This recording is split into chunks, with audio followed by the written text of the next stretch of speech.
Bismillahirrahmanirrahim. Today we shall discuss about Stephen Boltzmann law. पहले सबसे हम इसका बैकग्राउंड स्टडी करते हैं। स्टीफन बोल्ट्जमैन लॉ जो है ये 1879 में जोसेफ स्टीफन ने इस लॉ को प्रपोज किया था as a result of his experimental studies. यानी एक्सपेरिमेंट्स को परफॉर्म करके उसके बाद ये लॉ जो है वो जोसेफ स्टीफन ने इंट्रोड्यूस किया था। एंड आफ्टर दैट इन 1884 जो Ludwig Boltzmann, this was another scientist, Boltzmann ने इसको एक्सपेरिमेंटल बेस पे नहीं बल्कि थर्मोडायनामिक कंसिडरेशंस यानी थर्मोडायनामिक लॉज को फॉलो करते हुए उसने इस लॉ को प्रपोज किया था। तो दोनों साइंटिस्ट ने चूँकि एक ही चीज़ को प्रपोज किया था, दैट इज़ वाई इस लॉ को हम स्टीफन बोल्ट्जमैन लॉ कहते हैं। स्टीफन बोल्ट्जमैन लॉ जो है ये सिर्फ और सिर्फ ब्लैक बॉडीज़ पे ही अप्लाई हो सकता है। So before studying what is Stephen Boltzmann law, हम पहले देख लेते हैं कि ब्लैक बॉडी क्या होती है। Black body is a hypothetical perfect absorber and radiator of the energy with no reflection power. Black body एक हाइपोथेटिकल एक आइडियल बॉडी है जो कि परफेक्ट एब्जॉर्बर है और परफेक्ट रेडिएटर है। यानी हर तरह की रेडिएशन जो उसके ऊपर फॉल हम करवा रहे हैं उसको एब्जॉर्ब भी करता है और उन रेडिएशंस को वो री रेडिएट भी कर सकता है, यानी दोबारा से एमिट भी कर सकता है, और रिफ्लेक्शन पावर जो है वो उसकी ज़ीरो होती है। एज़ वी नो कि जो बॉडी एक परफेक्ट एब्जॉर्बर है, एक अच्छी एब्जॉर्बर है, वो अच्छी रेडिएटर भी है। तो वो सारी की सारी रेडिएशन जो उस पर हम फॉल करवाते हैं उन सबको एब्जॉर्ब कर लेती है। तो जब रेडिएशंस को एब्जॉर्ब कर लेती है तो किसी भी रेडिएशन को रिफ्लेक्ट बैक नहीं करती। That is why we can say that उसकी रिफ्लेक्शन पावर जो है वो ज़ीरो होती है। अब एक ब्लैक बॉडी की एग्जांपल हमारे पास क्या है कि अगर हम एक लेड बॉक्स के अंदर एक कैविटी क्रिएट करें और उस कैविटी के अंदर हम उसकी वॉल्स को ब्लैक कर दें तो वो एक ब्लैक बॉडी के तौर पे, यानी तकरीबन एक ब्लैक बॉडी के तौर पे बिहेव कर सकती है। अब उस ब्लैक बॉडी के अंदर हमारे पास जो जितने भी पार्टिकल्स हैं, हमने कहा कि वो एनर्जी को एब्जॉर्ब भी करते हैं और एनर्जी को एमिट भी करते हैं। तो कितनी एनर्जी वो एब्जॉर्ब करते हैं या एमिट करते हैं और वो किन चीज़ों पे डिपेंड करती है, उसमें से एक फैक्टर जो है वो स्टीफन और बोल्ट्जमैन ने स्टडी किया था, that was temperature.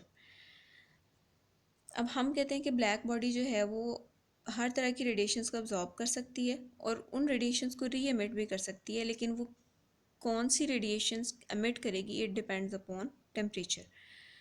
According to Stefan Boltzmann law, the total energy emitted per unit surface area of a black body across all wavelengths per unit time is directly proportional to the fourth power of the black body's temperature.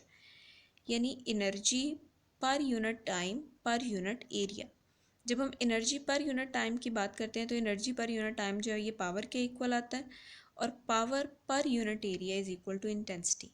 तो in short हम कह सकते हैं कि the intensity of the radiation emitted is directly proportional to the fourth power of temperature। ठीक है, ये हमारे पास स्टीफन बोल्ट्जमैन लॉ है कि इंटेंसिटी जो है वो टेम्परेचर की फोर्थ पावर के डायरेक्टली प्रोपोर्शनल होती है।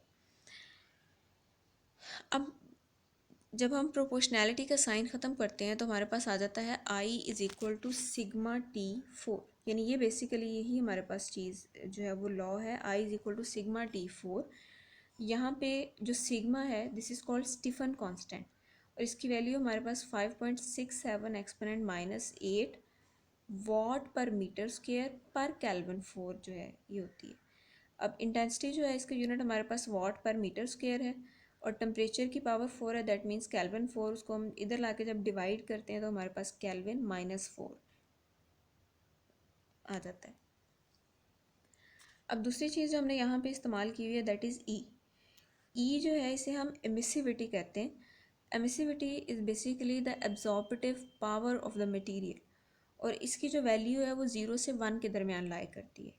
अगर हम बात करते हैं ब्लैक बॉडीज़ की, तो ब्लैक बॉडीज़ के लिए तो हम एज्यूम कर चुके हैं कि दे आर परफेक्ट एब्जॉर्बर और परफेक्ट एब्जॉर्बर्स के लिए इसकी वैल्यू 1 होगी और हमारे पास लॉ जो है वो I is equal to sigma T four हो जाएगा और यही इसकी जनरल फॉर्म है जो कि हम यूजली पढ़ते हैं। लेकिन जब हम इस लॉ को अप्लाई करते हैं अदर देन ब्लैक बॉडीज़, किसी और बॉडी के ऊपर जो कि परफेक्ट एब्जॉर्बर नहीं है, तो उसकी एब्जॉर्प्शन पावर के ऊपर डिपेंड करते हुए इसकी कोई ना कोई वैल्यू जो है वो यहाँ पे आ जाती है, और वो वैल्यू 0 से 1 के दरमियान कोई भी वैल्यू होती है। और ये हमारे पास सिंपली एक कांस्टेंट है, एक वैल्यू हैविंग नो यूनिट्स, इसका कोई यूनिट नहीं होता। तो ये हमारे पास स्टीफन बोल्ट्जमैन लॉ है। अब इसकी एक्सप्लेनेशन के बाद, इसको एक्सप्लेन करने के बाद, अब हम बढ़ते हैं इसकी डेरिवेशन की तरफ। स्टीफन बोल्ट्जमैन लॉ को ड्राइव करने के लिए, या इंटेंसिटी जो डिस्ट्रीब्यूशन है उसको स्टडी करने के लिए, हम यूज़ करेंगे Planck's radiation formula. Planck's radiation formula जो है ये ब्लैक बॉडीज़ की स्टडीज़ में यह बहुत ही बेसिक फार्मूला है, और जितने भी हमारे पास ब्लैक बॉडी से रिलेटेड लॉ हैं, स्टीफन लॉ है, वाइन्स लॉ है, ये सारे के सारे हम प्लैंक्स डिस्ट्रीब्यूशन फार्मूला से या प्लैंक्स रेडिएशन फार्मूला से इसको हम रिड्यूस कर सकते हैं। तो स्टीफन लॉ को प्रूव करने के लिए भी हम इसी फार्मूला को यूज़ करेंगे।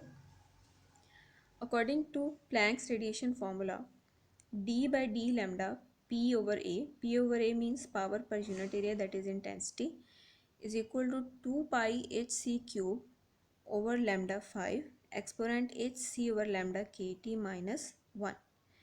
यहाँ पे p जो है ये पावर है, a जो है वो सरफेस एरिया है ब्लैक बॉडी का, लैम्डा उस वेवलेंथ है, उस रेडिएशन की, उस एनर्जी की जो वहाँ से एमिट हो रही है, h is the Planck's constant, c जो है ये हमारे पास वेलोसिटी ऑफ लाइट है, k जो है ये बोल्ट्जमैन कांस्टेंट है, t इज़ द टेम्परेचर। और ये सारी की सारी वैल्यूज़ जो हैं वो हमारे पास होती हैं। अब इसी फार्मूला को यूज़ करते हुए हम डिराइव करेंगे स्टीफन बोल्ट्जमैन लॉ। यहाँ पे हमने उसी फार्मूला को जो है वो रीराइट कर लिया है एज इट इज़। नेक्स्ट इसकी सिंप्लीफिकेशन के लिए हम क्या करेंगे, चूँकि हमारा कंसर्न है पावर पर यूनिट एरिया या इंटेंसिटी के साथ, तो d बाई डी लैम्डा जो है ये डेरिवेटिव है, और इसको ख़त्म करने के लिए हम दोनों साइड से इस एक्सप्रेशन को इंटीग्रेट करेंगे। लेफ्ट साइड पे जब हम इंटीग्रेट करते हैं with the limits 0 to infinity, तो हमारे पास यहाँ से d बाई डी लैम्डा ख़त्म हो जाएगा और हमारे पास पावर पर यूनिट एरिया बच जाएगा। राइट साइड पे जो एक्सप्रेशन है इन्हीं लिमिट्स के साथ इसको हम इवेलुएट करेंगे।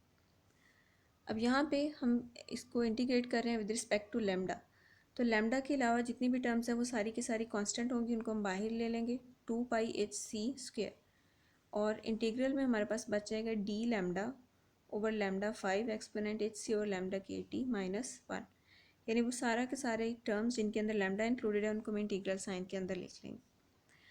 अब इसको इंटीग्रेट करने के लिए हम एक सिंप्लीफिकेशन करते हैं कि जो हमारे पास एक्सपोनेंट है एच सी ओवर लैम्डा के टी, इसकी जगह पे हम एक्स लेट कर लेते हैं। अब जब हम इस चीज़ के अंदर सब्स्टिट्यूशन करेंगे तो हमारे पास जो कॉरिस्पॉन्डिंग टर्म्स हैं उनको भी हमें मोल्ड करना पड़ेगा। तो जब हमने इसको इन टर्म्स ऑफ एक्स लिखा है तो हम इस जो डी लैम्डा है यानी जो इंटीग्रेशन है वो भी with respect to D X ही करेंगे। तो उसके लिए हमने इसका डिफरेंशियल लिया डी एक्स। अब यहाँ पे एच सी ओवर के टी तो एज इट इज़ ही आ जाएगा, क्योंकि हम विद रिस्पेक्ट टू लैम्डा इसको कर रहे हैं, तो 1 ओवर लैम्डा जो है उसकी हमारे पास डेरिवेटिव आ जाएगा -1 over lambda square into D lambda. ठीक है, तो यहाँ से अब जो x वाला हमारे पास एक्सप्रेशन है इसको हम दोबारा से रीअरेंज करेंगे, यहाँ से h के लिए एक्सप्रेशन सेट कर लेंगे, इसी में से c के लिए एक्सप्रेशन हमने सेट कर लिया, और जो dx वाला एक्सप्रेशन था इसको हमने रीअरेंज कर लिया to find the value of d lambda. अब ये जो सारी की सारी सब्स्टिट्यूशंस हैं इसको हम इक्वेशन नंबर 1 के अंदर एज इट इज़ पुट कर देंगे। 2 पाई ऐसे ही आ गया, h की वैल्यू हमने सब्स्टिट्यूट की, c की वैल्यू और उसका स्क्वायर है हमारे पास, और इंटीग्रल के अंदर डी लैम्डा की वैल्यू हमने सब्स्टिट्यूट की है वो डी एक्स के साथ, ओवर हमारे पास जो ई एक्स है, ई की power h c over lambda के टी है, इसकी जगह पे एक्स आ गया -1। ठीक है, अब लैम्डा 5 जो है ये एज इट इज़ यहाँ पे आएगा, ये इस वाली जो हमारी लाइन है इसमें मिसिंग है, नेक्स्ट में ये लिखें डिनोमिनेटर में लैम्डा 5 मौजूद है। अब इसका हम स्क्वायर कर लेंगे इन वैल्यूज़ का और इनको एक जगह पे इकट्ठा कर लेंगे, और इन द सिमिलर मैनर चूँकि हम डी एक्स के रिस्पेक्ट इसको इंटीग्रेट करें तो सिर्फ एक्स वाली टर्म को यहाँ पे रखेंगे, बाकी टर्म्स हम बाहर ले जाएंगे। तो यहाँ पे हमारे पास डी एक्स ओवर ई की पावर एक्स -1 बच गया, और बाहर भी हमारे पास एक्स क्यूब है, एक्स क्यूब को हम इंटीग्रल के अंदर ले जाएंगे और बाकी सारी टर्म्स लैम्डा स्क्वायर के टी ये सारी चीज़ें बाहर आ जाएगी इंटीग्रल साइन के। अब नेक्स्ट जो हमारे पास इंटीग्रल साइन के अंदर है x cube over exponent x minus one, इसको हमने इंटीग्रेट करना है। ये जो हमारे पास इंटीग्रल की फॉर्म है ये एक स्टैंडर्ड इंटीग्रल है, यानी इसको हमें एवेलुएट नहीं करना पड़ेगा। इसको जब हम इंटीग्रेट करते हैं तो हमारे पास पाई 4/15 इसकी वैल्यू आती है। तो ये वैल्यू हम एज इट इज़ यहाँ पे सब्स्टिट्यूट कर देंगे, तो ये हमारे पास ये वाली इक्वेशन आ जाएगी। अब चूंकि हम प्लैंक्स लॉ जो है वो ड्राइव करना चाह रहे हैं, तो इस सारे के सारे फैक्टर्स के अंदर सिर्फ एक टी जो है, this is the variable temperature जो हम बदल सकते हैं, बाकी सारी चीज़ें कांस्टेंट है। तो बाकी सारी की सारी टर्म्स को जो है वो हमने यहाँ पे अलग कर लिया और T4 जो है वो इसको हमने सेपरेट कर लिया। क्योंकि ये सारी वैल्यूज़ कांस्टेंट हैं तो इनकी जगह पे हम एक सिंगल कांस्टेंट सिग्मा लिख देते हैं। ये के जो है हमारे पास बोल्ट्जमैन कांस्टेंट है, पाई भी कांस्टेंट है, एच जो है ये प्लैंक्स कांस्टेंट है, सी हमारे पास स्पीड ऑफ लाइट है। इन सब की वैल्यू जब हम यहाँ पे सब्स्टिट्यूट करते हैं तो हमारे पास सिग्मा की वैल्यू आ जाती है 5.67 into 10⁸ what per metre square kelvin -4। ये वही वैल्यू है जो शुरू में हमने डिस्क्राइब की थी। तो ये हमारे पास आ गई power per unit area is equal to sigma T4। अब पावर पर यूनिट एरिया जो है ये इंटेंसिटी के बराबर होता है, तो इसको आप आई से भी डिनोट कर सकते हैं। हमने यहाँ पे इसको एप्सिलॉन से डिनोट किया है। तो E is equal to sigma T4। This is basically Stefan Boltzmann law which we were going to drive.